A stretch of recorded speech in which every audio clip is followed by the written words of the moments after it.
एक पुराने गांव की एक छोटी सी राशन की दुकान। और उसी दुकान पर एक दिन हुआ ऐसा चमत्कार जो सोचने वालों को भी हिला गया।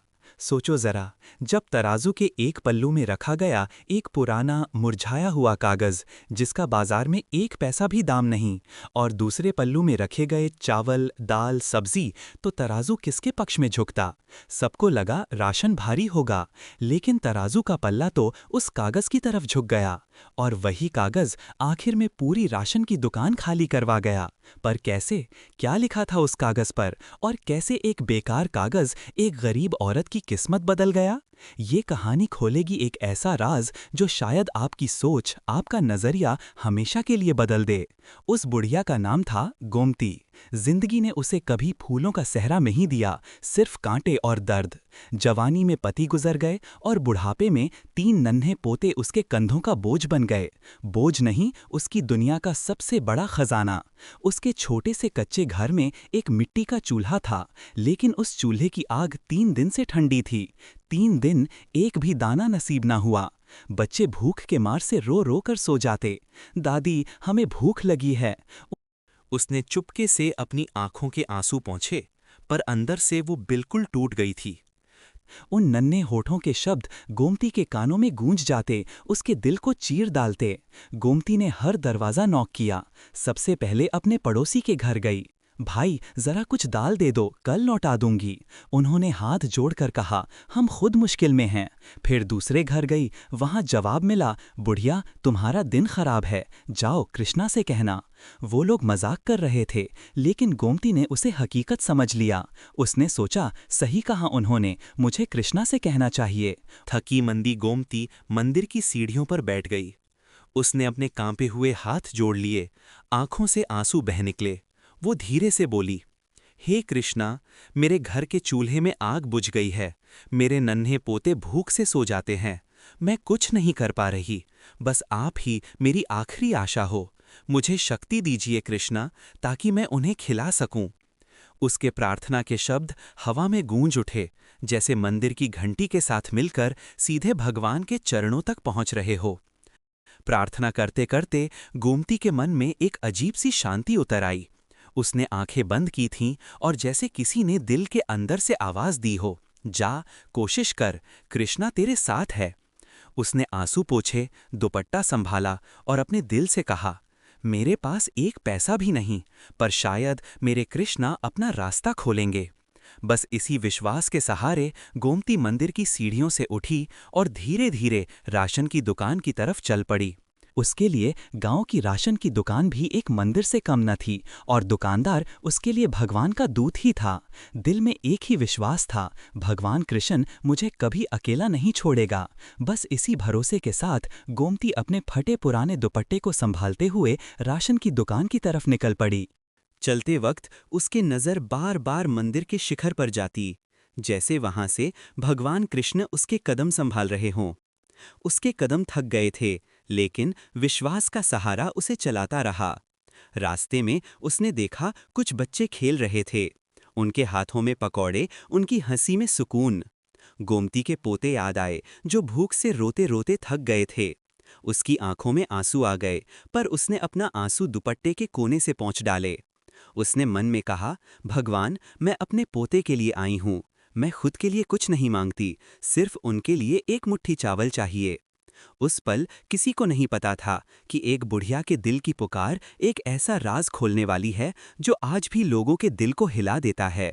और एक फटा हुआ कागज बनेगा उसके विश्वास का सबसे बड़ा सबूत। धूप तेज थी, गोमती के पैर कांप रहे थे, पर उसके कदम रुक नहीं रहे थे। हर कदम पर वो भगवान कृष्ण का नाम ले रही थी।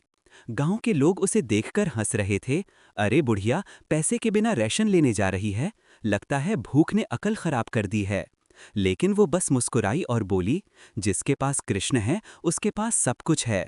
गोमती आखिर राशन की दुकान पर पहुंचे। दुकान के बाहर लंबी लाइन लगी थी, भरी भीड़ थी। हर कोई अपना हिसाब चुका रहा था। किसी के हाथ में सिक्के चमक रहे थे, किसी के पास नोट, और बीच में एक बुढ़िया, फटा दुपट्टा, कांपे हुए हाथ, आंखों में विश्वास। वो हाथ जोड़कर बोली, बेटा, थोड़ा चावल दे दे, थोड़ी दाल दे दे, पैसे नहीं हैं पर दुआएं दूंगी। शॉपकीपर हंस पड़ा। माँ जी, ये बाजार है, यहाँ दुआएं चलती होती तो हम सब राजा बन जाते। भीड़ में से भी आवाजों का तूफान उठा। अरे बुढ़िया, घर जा, यहाँ प्रार्थना की कोई कीमत नहीं। पर गोमती रुकती नहीं। उसकी आवाज भर आई, बेटा, भूखे बच्चे हैं, तुझे भी माँ ने पाला होगा, जरा उन्हें याद कर। पर गोमती रुकती नहीं। उसकी आवाज भर आई, पर विश्वास की रोशनी उसकी आंखों में चमक रही थी। शॉपकीपर का चेहरा बदल गया। उसने बुढ़िया की आंखों में देखा और एक पल को जैसे उसका अपना बचपन याद आया। पर फिर उसने अपने दिल के दरवाजों पर ताला लगा लिया और बोला, ठीक है, अगर तेरे पास कोई कीमती चीज है तो ले आ। तराजू के एक पल्लू में रखना और जितना भारी होगा उतना राशन ले जाना। गोमती के पास कुछ नहीं था, न सोना, न चांदी, न गहने। वो चुप रही। फिर अपने झुर्रे कपड़ों से एक मुरझाया हुआ कागज निकाला। उस पर कुछ लिखा। उसके आंसू उस कागज को भीग गए और बिना कुछ कहे उसने कागज तराजू के एक पल्लू में रख दिया। सब लोग हंसने लगे। बुढ़िया पागल हो गई है, कागज रेशन खरीदेगा। शॉपकीपर भी हंस पड़ा। चलो देखते हैं, थोड़ा चावल डालते हैं। तराजू के एक पल्लू में एक पुराना मुरझाया हुआ कागज पड़ा था और दूसरे में रेशन का सामान। सबको लग रहा था अब कागज हवा की तरह उड़ जाएगा। लेकिन जब पहले मुट्ठी चावल डाले गए, तराजू फिर भी कागज की तरफ झुक गया। सब लोग रुक गए। शॉपकीपर हैरान था। उसकी आंखें तराजू पर अटक गई थीं। एक पल को लगा शायद उसने गलत देखा। उसने अपनी उंगली से तराजू को हिलाकर देखा, पर फिर भी कागज भारी था। उसने और दाल उठाई। एक एक दाना गिरते हुए आयरन पैन में आवाज कर रहा था, लेकिन फिर भी कागज भारी।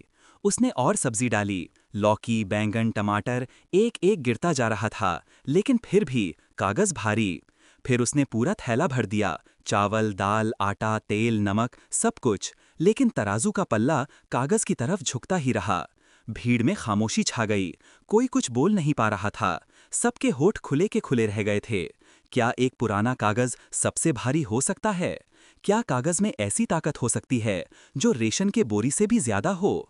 लोग सोच रहे थे, शायद कोई जादू है, ये भक्ति का प्रमाण है। ये कागज सिर्फ कागज नहीं था, ये था एक विश्वास का सबूत, एक माँ के आंसू से भीगा हुआ पत्र जो भगवान के चरणों में रखा गया था। गांव वाले सन्न रह गए। सबके होठों पर एक ही शब्द था, ये तो चमत्कार है। और उस पल गोमती के दिल में एक लंबी सांस के साथ मुस्कान आ गई। उसे समझ आया कि आज उसके घर राशन जरूर जाएगा और उसके पोतों की भूख मिट जाएगी। शॉपकीपर ने घबराकर कागज उठाया।